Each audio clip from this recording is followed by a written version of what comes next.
We have a conversation coming up right now between Guy Rosen, who is the product director of Facebook, and Alistair Croll, who's the founder of Solve for Interesting, as well as the content chair for the International Startup Festival.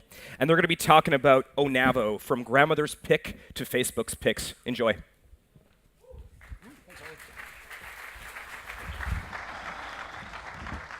All right, we have about 4 minutes to do this, so we're going to talk really fast. Thanks, Dave. So this is Guy. Guy was here how many years ago? 3 years. 3 years ago. Yeah. Did the winning grandmother's pitch, and everyone thought, that's pretty neat. You got like Facebook WAN compression stuff. We're not really sure what it is. Now you're running Facebook Israel, pretty much. Is that a fair assessment? Or Now I'm running internet.org at Facebook. Internet.org at Facebook. Yeah. Wow. So you've been involved in a whole bunch of startups. Indeed. What was different about this one? Well, first of all, it was mine, which was a big difference. I think it's really hard to know when something's going to succeed or not. Like, every startup has its ups and downs. I think we were incredibly lucky to have a fairly smooth ride from beginning all the way to the acquisition by Facebook. That was a 4-year ride overall? That was overall a 4-year ride, yeah. But I think the one thing about startups is that you never know if it's the right one. Like the others that I was involved with, or buddies of mine that I talked to, you never really know what the outcome's going to be. You hear stories about folks that are slugging it along for 10 years and it's going awfully, and then they have amazing success. And you hear these great companies who you read about and you think this is going to be the best thing since sliced bread, and then they crash. So it's really, really hard to know. So was the idea for, maybe you want to explain briefly what the original Onavo idea was?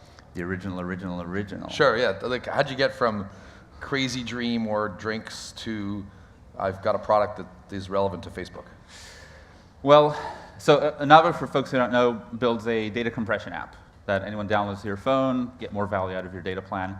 The original idea, I started with a PowerPoint deck for a password manager, I think, which then evolved several times. I think even I pitched you on one of the ideas at a certain point, some harebrained cloud security idea, which didn't really work. But the one thing that it had in common was, and we eventually threw it out, was it had a proxy in it. And so in one of our iterations, when we figured out that the idea we were working on basically wasn't going to hold water, we couldn't grow it to be a sizable company. And we went back and we said, well, what do we have, though, from a tech point of view? What's interesting that we can reuse? And we saw we had this proxy. And we said, well, what cool things can we do with a proxy? So then we had this even stupider idea of saying, well, everyone wants proxies, right? Who here wants a proxy? How many people know what a proxy is? Thank you. That's actually more than... That's actually pretty good. How many people know what a proxy is in computing? So we said, let's build a proxy as a service. Let's make something that anyone can use. And we built all the decks around it. And the question we kept getting was, show us one damn idea of something good you can do with a proxy. So we said, well, there's one thing, data compression. Let's just explore that for a moment and see what happens. And that was like the rabbit hole. We started doing that, building that. It's been 5 years, I think, since then, and we've never gone back to build that platform. So, I mean, it sounds like you were really doing lean before lean was a known thing, right? You were like iterating, and this isn't good, but get your deck out there and show people.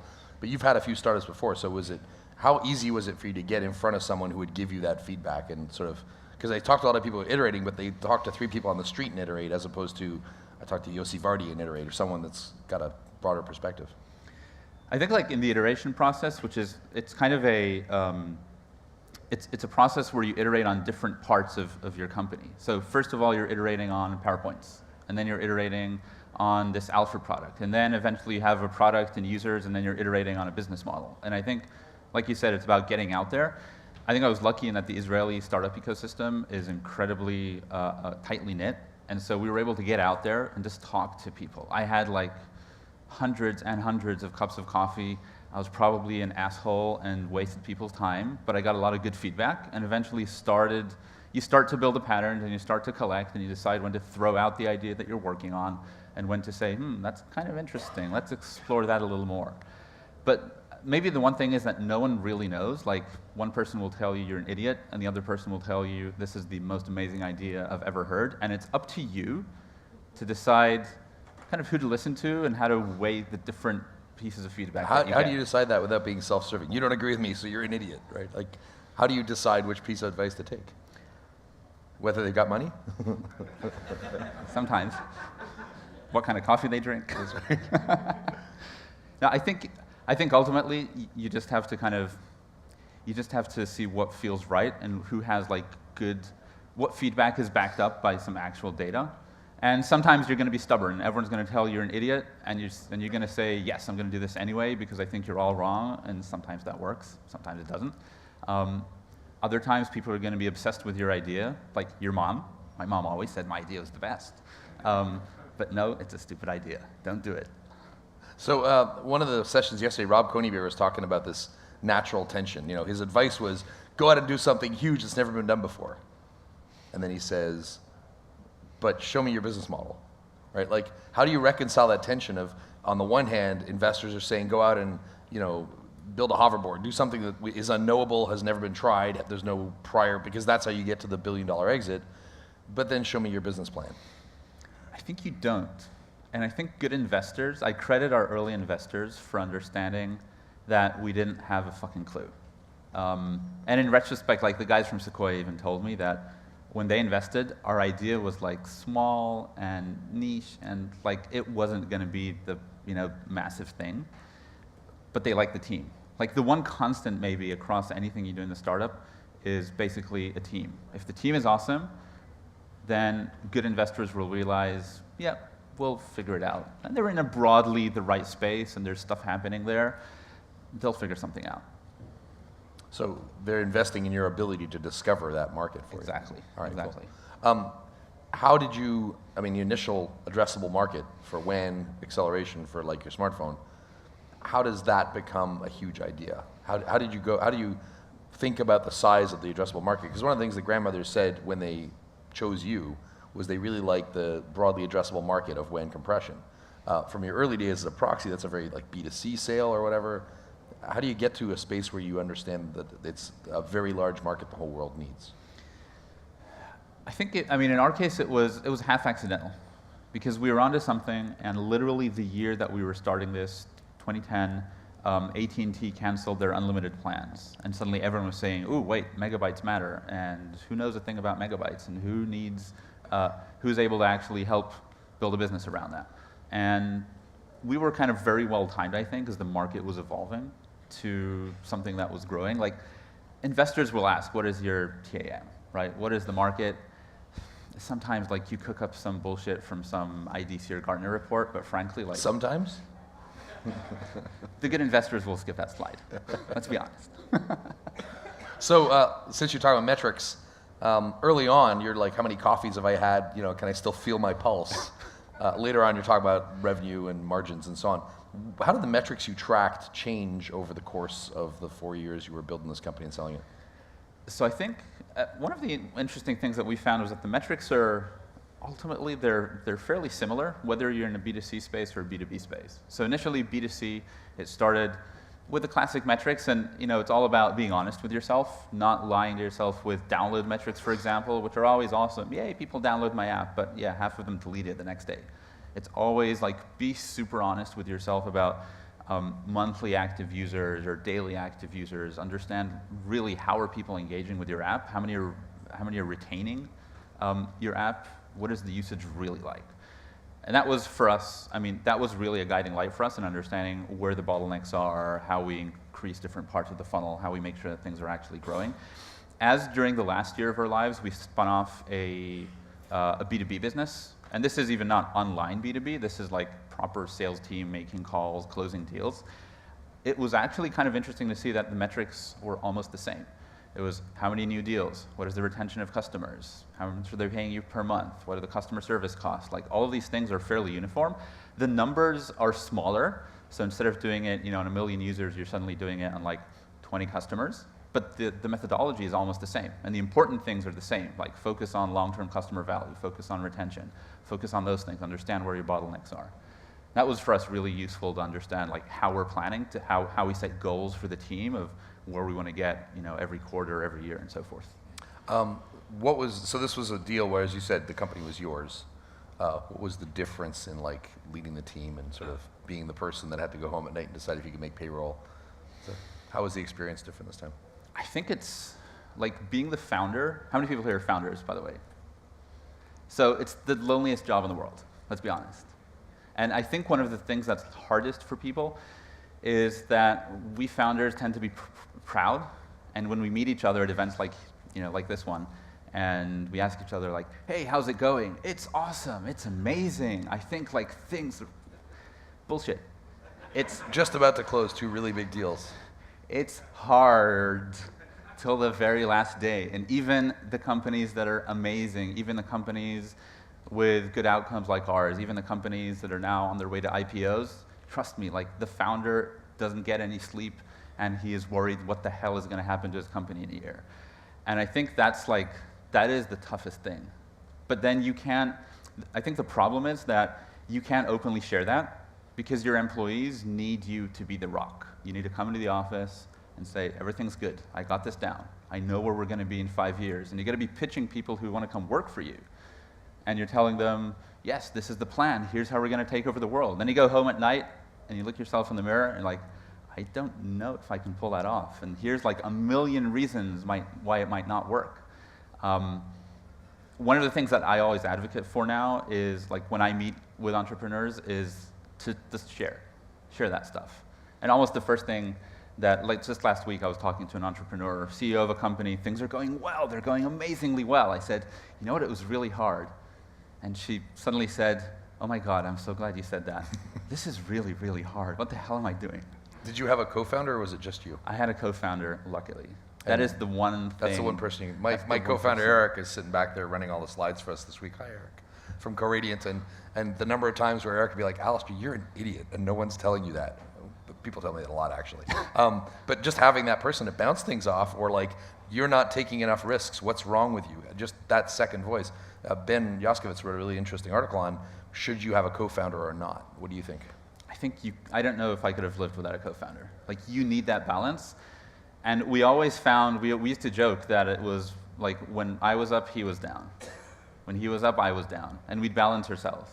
So every time, almost I'd say, every time one of us went up, we're like going to find, okay, what's going to get you down today? So I closed a deal and maybe like he lost a candidate, or I got a candidate, whatever. Constantly that balance always plays out, but you need that person. Did you guys have a different area of expertise? Yeah, I was a CEO, so I was more focused on the business side. And eventually I opened our Palo Alto office where we spun up the business team. Roy was the CTO, and basically he ran all of our engineering efforts. So we had our own focus areas, but both of us really knew intimately well each other's sides. Both of us are from an engineering background, so I had no problem really understanding what his team was working on, and he's very business savvy. So we constantly were in the weeds together. How many people here have read Startup Nation? So do you want to talk like 30 seconds on why Israel is such a crazy place to start companies, and then we can talk about what it feels like before and after? Israel is a crazy place to start startups. It is, outside of Silicon Valley, it's the only place that I've seen that has this kind of entrepreneurial culture that is just so strong. And I think it's, like, my take is that it's about social norms. It's just acceptable. It's more than even acceptable. It's almost a prerequisite to go start a startup. In the circles that I move, so there are a few factors that are affecting this. One of them is the Israeli military plays the role that, let's say, Stanford or MIT play in the US, where people from these so-called tech units know each other well, they have incredible technology education, and they come out, and it's almost weird not to start a startup. And so you're out there and say, well, I should do this as well. And so you end up having a lot of people that do that. And it extends to even like your parents, your family, your friends. When you say, hey, I'm leaving my job, I'm going to start a startup, in most countries, you'd get slapped, and your mom would say, go get a job. But in Israel, it's like, yay, good luck, best thing in the world. Like, okay. And like a great example of this is when they imported the Entourage to Israel. So they made an Israeli version, and there's no Hollywood in Israel. Like, there's no movie industry. So they made it about 4 guys who sold their startup, because that is what Israel idolizes and worships, and that was what it's all about. It's just an example, but really... Dude, I want to see that translated. I want to see that. Yeah, that sounds like a great show. It wasn't too bad. I think that's a great example of just how deeply embedded the startup thing is in our culture. So before, when you're Onavo, you're very supported. You got Sequoia behind you. They know you guys from other deals. After the exit, what's it like being? I don't want to say on the other side because it's very collaborative. But now you're the guy from Facebook, the guy from Internet.org. What's that like? How's your role changed in the community? I think I'm trying to give back all those cups of coffee. I'm trying to listen, and I'm trying to share, like, with all these entrepreneurs, a lot of the stuff that I said around, like, hey, it's hard. Hey, like, everyone has these crossroads. Here's some advice. I think, like, a lot of people give you advice, and they think they know what's right for you, but they don't. Like, ultimately, no one knows your company like you do. And so I always at least try when I sit down with entrepreneurs to say, look, like, this is what I think based on having heard your pitch for about 4 minutes, but you've been doing this for the past 2 years, so honestly, like, here's what happened to me. It's up to you to apply it to your experience. I think that's generally true. Like, I always try telling my story instead of actually preaching to someone what they should do so that they can have the opportunity to pick up the pieces that are perhaps relevant and then say, oh, wait, this is how I should do something. I think as Facebook in Israel, it's basically the one thing that's really different is the recruiting side. So as a startup, you go through like a bunch of phases of how you recruit people. Initially, it's, hey, you're going to be the first employee. You're going to really see how a startup works. And then it's, yeah, we've grown a little bit, but now the risk is not so big, but we're still a young startup, so you'll still get to learn about how this thing works. And then you're a bit bigger, and you say, for example, we honestly did this. Yes, we're already like a 3-year-old startup, but you know what? We're just kicking off the commercialization phase, and this is the interesting part. So now you need to join us. This is the best part. And now we're the big company suddenly, instead of being a little startup. But I'm lucky that Facebook is a very kind of startup culture company. And also the office in Israel somewhat has really managed to retain that level of independence, and it's still small and intimate. So I think we're still able to kind of tap into that ecosystem, but it's definitely different. So when people come and pitch you their idea, which obviously happens quite a lot, what is the hardest thing about listening to a bad pitch? Having to tell them it's wrong. How do you do that gently? Or do you not do it gently? I think you need to be honest with people. Yeah. How quickly can you tell that it's a bad idea? I think you can tell the idea is harder, but you can tell fairly quickly that it's a bad entrepreneur. Right. What's the biggest tell? Just that if they can't tell you their story. If there's people, and I've had this, like people pitch me and like 15 minutes in, I can't even get off the phone, for example. I had this last month. I still don't know what the hell they do. That's a problem. Okay, last question. What was the hardest part about the grandmother pitch for you? The grandmother pitch? Yeah. It was awesome. Did they know right away that you had value, or did they like? How quickly could you get them to get your story? I think like what we managed to do really well is we had this awesome demo, and we showed it. So 3 years ago, I was here, and I showed the demo, and that just visually communicated the message right away. And that was very. I think our demo was probably better than the product at the time. And did you use? Let's be honest. Did you use that pitch with other VCs to Oh tell yeah, them? that was like my pitch deck for everyone. Yeah. And the fact that you talked to grandmothers, did you mention that too?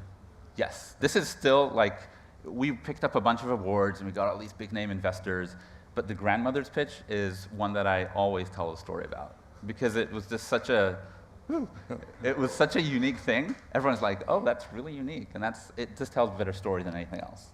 Cool. All right. Congratulations. All right. Thanks a lot. Thank you. Thanks, guys.